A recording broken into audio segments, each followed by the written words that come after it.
Hello fellow tech enthusiasts, in today's video we're uncovering the 10 most underrated smartphones of all time. These devices introduced groundbreaking features, boasted unique designs, or offered incredible value for money, yet never received the recognition they deserved.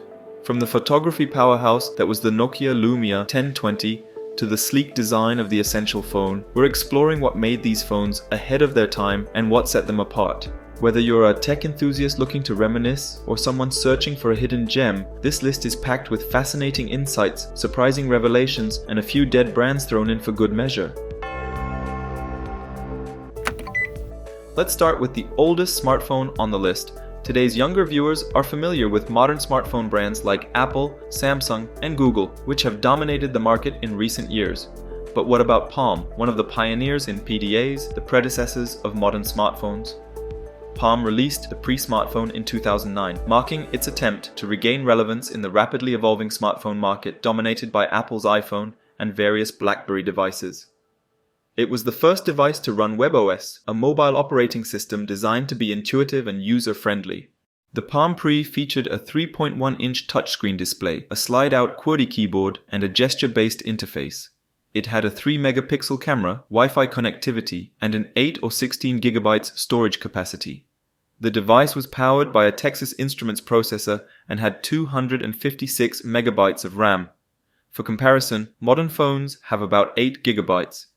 This phone was a bold attempt to revive the Palm brand, with a unique gesture-based UI and a focus on synergy with other devices. However, despite the initial excitement, the Palm Pre faced challenges in the market, particularly strong competition from the iPhone and Android devices.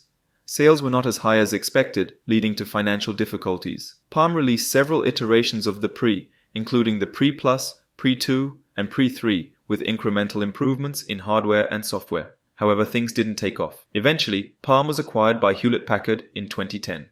HP continued to develop WebOS and released devices like the HP Via and HP Touchpad, but ultimately discontinued WebOS devices in 2011. The Palm brand was sold to TCL Communication, which has since used the Palm name for some Android-based devices, such as the Palm phone. In 2013, LG acquired the rights to WebOS from HP, using it primarily for its smart TVs, like my own LG. This list wouldn't be complete without at least one Nokia. At its peak, Nokia was the largest mobile phone manufacturer in the world, with a global market share of over 40%. They were known for their popular Symbian-based smartphones, such as the Nokia 6600 and Nokia N95.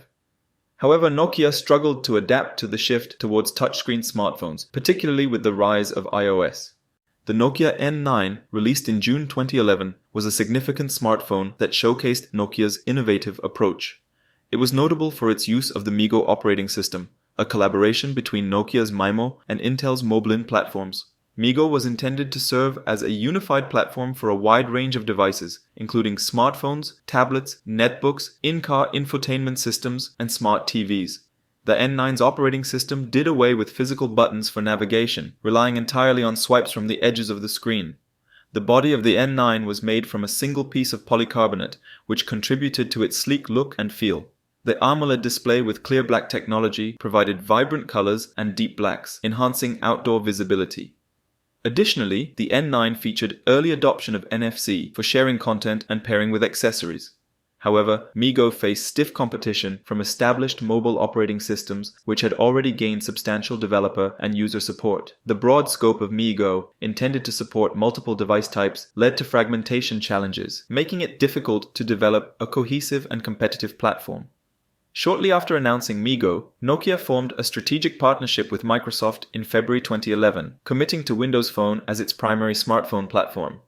This decision effectively sidelined MeeGo and limited its future prospects. After Nokia's shift to Windows Phone, Intel continued development of the platform through the Tizen project in collaboration with the Linux Foundation and later Samsung. Tizen aimed to carry forward the vision of a versatile, Linux-based OS for various devices. It has found some success in niche areas, such as in the wearables market, where it powers many of Samsung's smartwatches and fitness trackers. It's also used in some IoT devices, like smart home appliances and industrial equipment. Another notable successor to MeeGo is Sailfish OS, developed by Jolla, a company founded by former Nokia employees. Sailfish OS built on MeeGo's principles, particularly its swipe-based interface, and aimed to provide an alternative to dominant mobile operating systems. As of 2024, Sailfish OS is an active but niche mobile operating system. In the end, the Nokia N9 remains a standout device for its innovative approach to design and user experience, serving as a significant milestone in Nokia's history and in the evolution of smartphone interfaces. Mentioning Windows Phone, it's time to welcome the next entrant to the list, the Nokia Lumia 1020. Released in July 2013, this notable smartphone was particularly recognized for its advanced camera capabilities, which were quite revolutionary at the time of its release. The Lumia 1020 featured a 41-megapixel pure-view camera with optical image stabilization, xenon flash, and Carl Zeiss optics. Notably, another Nokia device, the Lumia 920, was the first smartphone to introduce optical image stabilization in 2012, and it was a big deal. A year later, this feature found its way to the Lumia 1020, which was not a direct successor. Instead, it was a specialized variant with a strong focus on camera capabilities. The phone was capable of capturing stunning images with incredible detail, and its camera app offered advanced features like manual focus and exposure control. It also supported 1080p video recording at 30 frames per second. In addition to its camera, the Lumia 1020 had a 4.5-inch AMOLED display, a 1.5 GHz dual-core Qualcomm Snapdragon S4 processor, 2 GB RAM, and 32 GB internal storage. The smartphone received widespread acclaim for its camera technology, which was considered a major innovation in the smartphone market at the time. The camera's high resolution and advanced features made it a preferred choice for photography enthusiasts. However, the phone's reliance on the Windows Phone operating system, which was less popular compared to iOS and Android, limited its broader market appeal. It was hindered by the limited app ecosystem of the Windows Phone platform, despite being a fantastic device for photography enthusiasts. Microsoft's mobile strategy shifted significantly after the acquisition of Nokia's Devices and Services division, and the company didn't release a direct successor to the Lumia 1020. Instead, they focused on other areas such as Windows 10 and Surface devices. It's time to start with the wave of underrated Android devices now. The first one is from Motorola, of course. Once a significant player in the smartphone market, especially in the early days of Android, with their Moto Droid in 2008. The Motorola Moto X was an important smartphone in Motorola's lineup, released in August 2013. It marked Motorola's return to the smartphone market after being acquired by Google. The Moto X introduced Moto Maker, allowing users to customize the phone's colors, materials, including wood and leather backs, and engraving. The customization was done through Motorola's Moto Maker website, where customers could see a real-time preview of their design choices. Once the customization was complete, the order would be placed and the personalized phone would be assembled and shipped directly to the customer. This helped Motorola differentiate itself in a crowded market by offering a unique selling proposition. However, Moto Maker was eventually phased out, with newer models focusing less on extensive customization and more on other features and performance. In 2014, Google sold Motorola to Lenovo. Google wanted Motorola for the patents, not for the manufacturing. Motorola had a massive patent library that could be used defensively. On the other hand, Lenovo aimed to strengthen its position in the global smartphone market, leveraging Motorola's brand, product lineup, and carrier relationships, particularly in North America and Latin America. In the end, the Moto X was a mid-range device with a focus on customization and a near-stock Android experience. It was a great option for those who wanted an affordable, no-frills Android phone, but it didn't get the same level of attention as some of the higher-end devices of the time. Let's move on to another once strong player on the smartphone market, LG. And to be more specific, the honor goes to the LG G2. Interestingly, I have an LG G2 TV, which I mentioned earlier. It's the same name. The G2 was LG's flagship smartphone from 2013, featuring some impressive specifications for its era. It had a 5.2-inch Full HD IPS LCD display, a top-of-the-line quad-core Qualcomm Snapdragon 800 processor, and a 13-megapixel rear camera with optical image stabilization. The device had a unique design with a rear-mounted power button and volume rocker, which was a departure from the traditional and boring placement of these buttons on the sides of the device. It was a good phone. I even had one at the time. Even now, it still works. Although I broke the screen in one drop on the floor some years ago, which led me to replace it with a newer phone. However, LG's inconsistent software updates and competition from more popular brands overshadowed its merits. Samsung's marketing forces are enormous, and their flagship at the time, the Galaxy S4, was a great phone too. At the same time, the HTC One M7 marked the beginning of HTC's One lineup, which was intended to represent the company's flagship devices. Let's not forget the iPhone 5S and Apple's loyal fan base, its closed ecosystem, and seamless integration with other Apple devices. However, the design and features of the LG G2 influenced subsequent LG smartphones, including the LG G3 and LG G4. The rear button placement and focus on a large, high-quality display became defining characteristics of LG's flagship devices. Unlike Motorola, as of 2024, LG is no longer making smartphones. LG Electronics officially announced its exit from the smartphone market on April 5, 2021. This is probably a better decision. Intense competition from other manufacturers, particularly in the mid-range and budget segments, made it difficult for LG to maintain a profitable and competitive edge. LG decided to focus on other areas of its business that were more profitable and offered better growth prospects, such as home appliances, electric vehicle components, connected devices, and artificial intelligence. While we're on a Korean wave, it's time to include someone from the LG's arch-enemy, Samsung.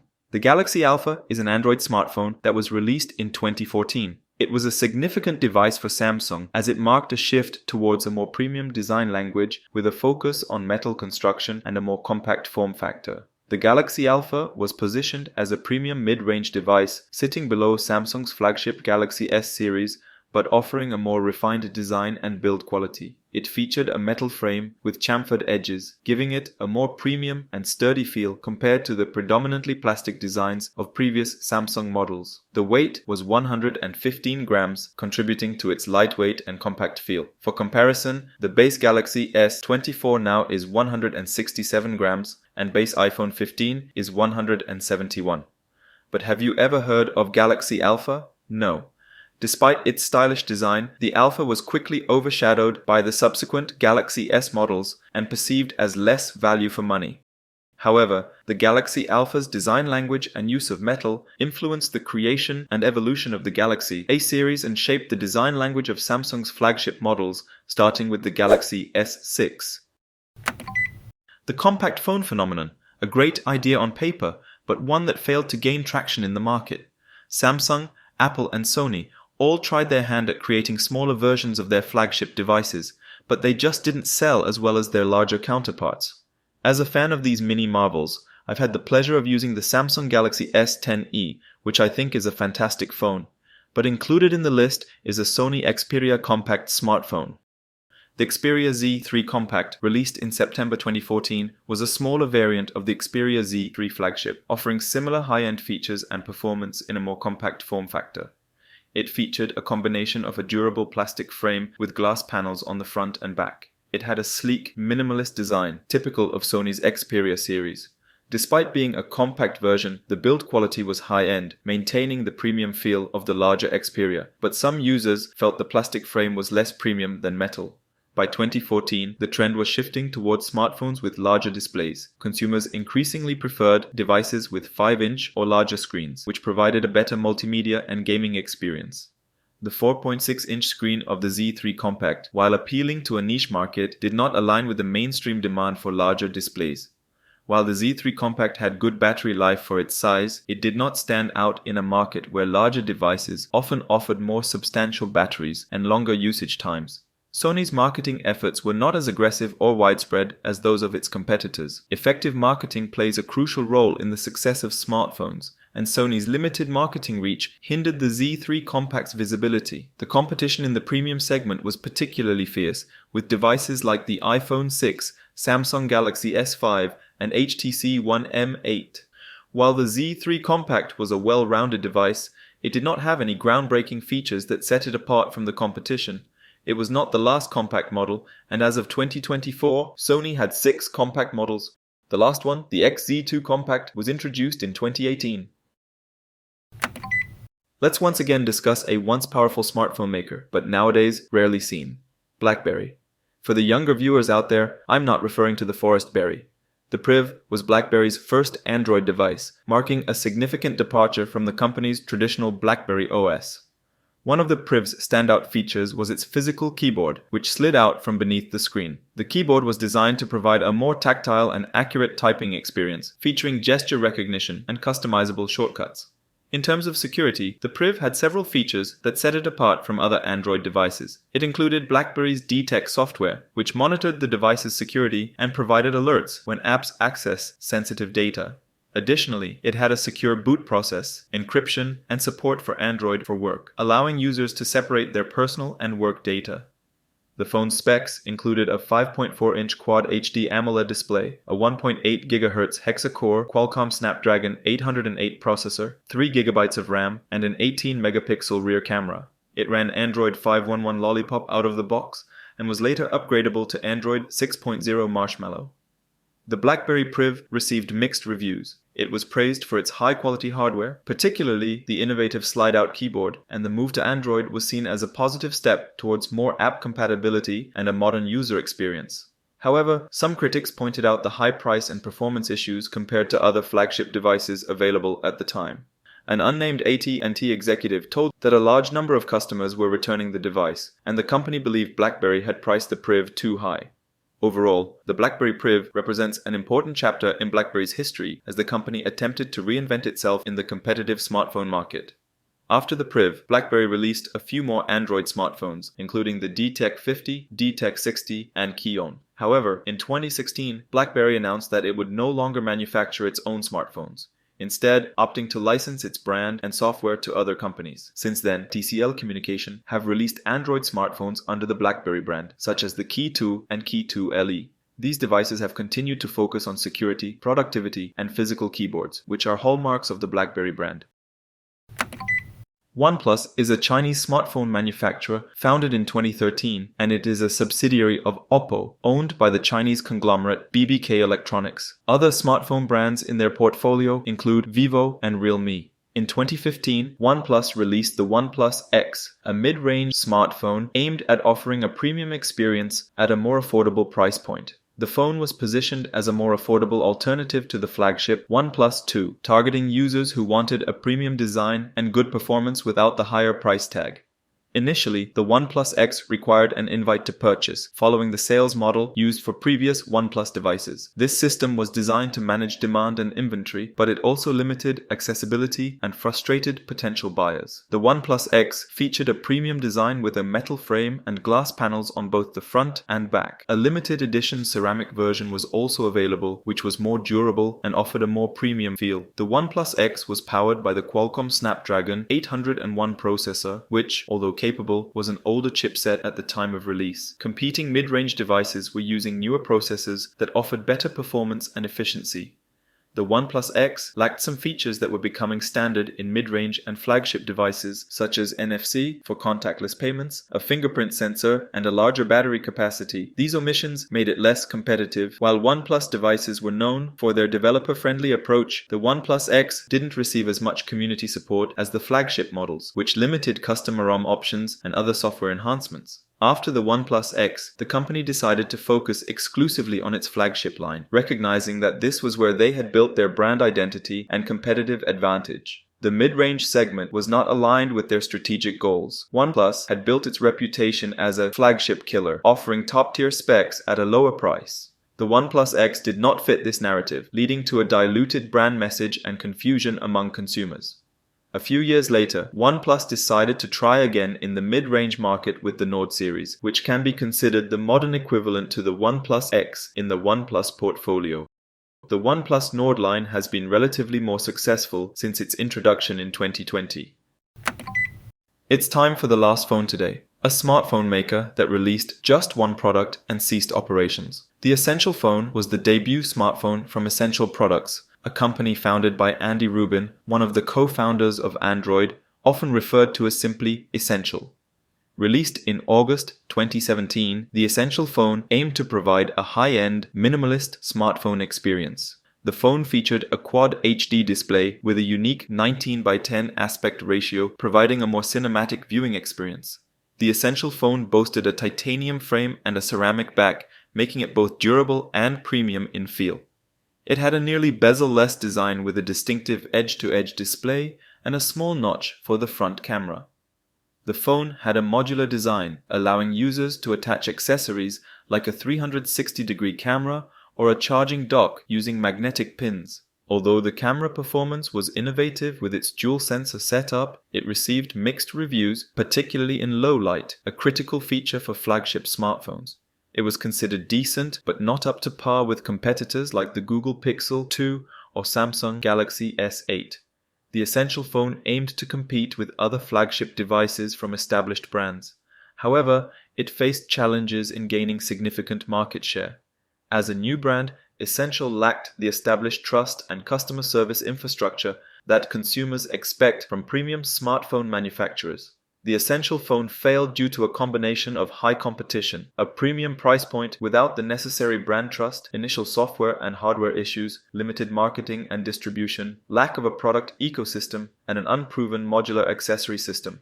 These factors combined to prevent the Essential phone from gaining significant market traction, leading to Essential products eventually ceasing operations in early 2020. Andy Rubin, the founder of Essential Products, has since moved on to other ventures, including a new company called BlindType, which focuses on developing AI-powered keyboard technology. After the closure, some of Essential's patents and technology were acquired by other companies, including Carl Pei's new venture, Nothing. Thanks for joining me on this journey through the world of underrated smartphones. From innovative designs to features that were ahead of their time, these devices may not have received the recognition they deserved, but they certainly left a mark on the tech landscape. If you enjoyed this video, don't forget to give it a thumbs up and subscribe for more tech insights and reviews. I'd love to hear your thoughts. What underrated smartphone do you think should have made the list? Drop your suggestions in the comments below. Until next time, keep exploring the tech that inspires you.